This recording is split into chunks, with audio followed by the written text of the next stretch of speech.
안녕하세요. 반갑습니다. 유대인의 교육 방법 하브루타 57페이지입니다.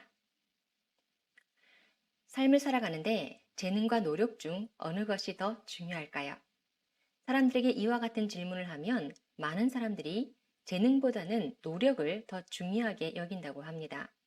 그런데 질문을 바꿔서 성공한 사람들은 재능과 노력 중 어느 것이 더 성공에 기여했을까를 묻는다면 타고난 재능으로 성공했다고 대답하는 사람이 더 많아진다고 합니다. 우리가 노력을 중요하게 인식하면서도 성공은 재능이라고 생각하는 이유는 무엇일까요? 이에 대해 니체는 이렇게 말합니다. 우리의 허영심과 자기애가 천재 숭배를 조장한다. 왜냐하면 천재를 마법적인 존재로 생각한다면 우리 자신과 비교하고 우리의 부족함을 느끼지 않아도 되기 때문이다. 누군가를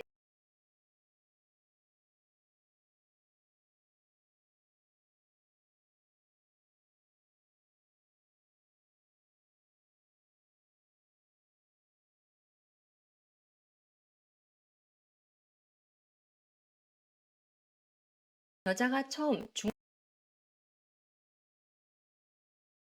중간은 재능에 현혹되어 있었다고 합니다.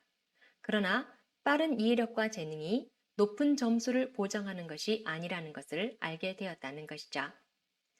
분야에 상관없이 크게 성공한 사람들은 매우 중요하고도 쉽지 않은 특성이 있었는데 그것은 그들이 정말 끈질기다는 것이었습니다. 해야만 하는 일 중에서 일부는 지루하고 좌절감을 안기고 심지어 고통스럽다고 해도 포기하지 않았다는 것이죠. 이런 특성을 앤젤라 더쿠어스는 그릿이라고 정의했습니다. 그릿이란 한 가지를 꾸준히 오랜 기간 동안 추구하는 능력이라고 말할 수 있습니다. 그릿 지수가 높을수록 성공 확률이 높아지는 것이죠. 자녀들의 그릿 지수를 높일 수 있는 방법으로 유대인들의 독서법이라고 알려진 하브루타가 많이 권장됩니다.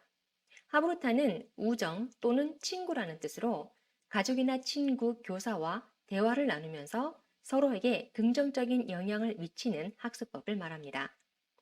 나이와 성별, 계급에 관계없이 2명씩 짝을 지어 공부한 것에 대해 의견을 나누며 진리를 찾아갑니다. 사실 공부법이라기보다는 토론 문화라고 볼 수 있는데 보통 부모와 교사는 학생이 궁금증을 느낄 때 부담 없이 질문할 수 있는 환경을 조성하고 함께 토론을 이어가지만 답을 가르쳐 주지는 않습니다. 스스로 답을 찾을 수 있도록 유도하는 역할을 하는 것이죠. 하브루타를 통해 아이들은 생각을 논리적으로 강화시킬 수 있습니다. 한 가지 주제를 두고 깊게 생각하며 자신의 주장을 뒷받침할 수 있는 근거를 공부하게 됩니다. 다른 사람들의 생각도 알 수 있고 타인의 관점에 좀 더 유연하게 대처하는 습관을 기를 수 있습니다. 하브루타는 가정에서 언제든지 적용해 볼 수 있는데 부모가 자녀가 읽는 것과 같은 책을 읽고 서로 의견을 나눠 볼 수도 있습니다.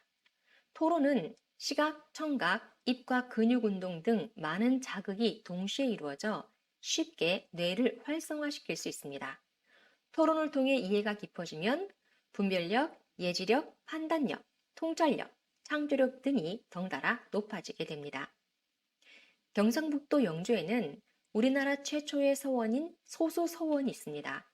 소수서원의 사료관에 있는 기록에 의하면 서원의 교육은 배운 글을 소리 높여 읽고 해석하는 방식과 글 속에 담긴 옳은 길에 대해 묻고 답하는 방식으로 진행되어 단순히 경전을 외우는 데 그치는 것이 아니라 물리를 터득하는 교육이 이루어졌다고 합니다.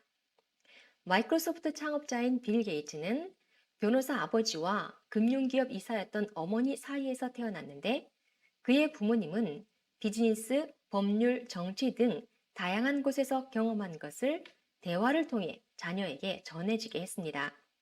빌 게이츠는 한 언론 인터뷰에서 부모님은 항상 내가 책을 많이 읽으면서 다양한 주제에 대해 생각하도록 격려하셨다고 회상했습니다. 그런 부모님의 영향으로 빌 게이츠는 자신의 자녀에 대해서도 흔히 사람들이 부자들에 대해서 생각하는 이미지와는 반대로 특별한 방식으로 교육한 것으로 유명합니다. 빌 게이츠가 소프트웨어의 개발자이기 때문에 자녀들도 어려서부터 컴퓨터나 휴대폰에 친숙할 것이라고 생각합니다.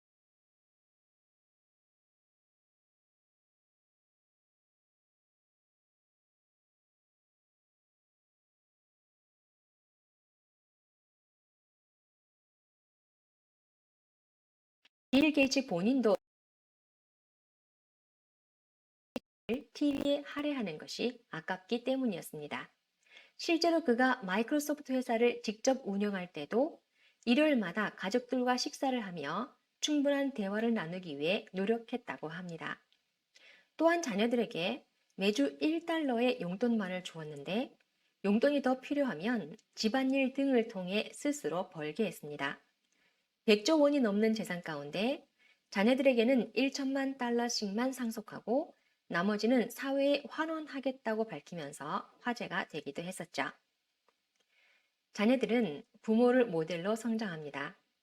그리치스를 높일 수 있는 다양한 방법들, 즉 유대인의 하브루타 방식과 조상님들의 묻고 답하는 교육 방식, 세계적으로 유명한 부자의 검소한 자녀 교육 방식은 우리에게 부모의 역할에 대한 많은 교훈을 주고 있습니다. 행복한 가정이 되시기를 바랍니다. 참고 파트입니다. 영주시에 있는 소수서원은 조선 최초의 사립교육기관입니다. 태계 이황이 임금께 건의하여 소수서원이라는 친필 현판을 하사받았다고 합니다. 2019년에 유네스코 세계유산으로 등재되었습니다. 조선시대의 서원의 역할은 지성의 요람이자 성리학 발전의 중심지였을 뿐만 아니라 각 지역의 교육과 문화, 여론의 구심점이었다고 기록하고 있습니다. 영주에 관광을 가시면 서원을 둘러보시는 것도 좋겠습니다. 다음 시간에 뵙겠습니다. 감사합니다.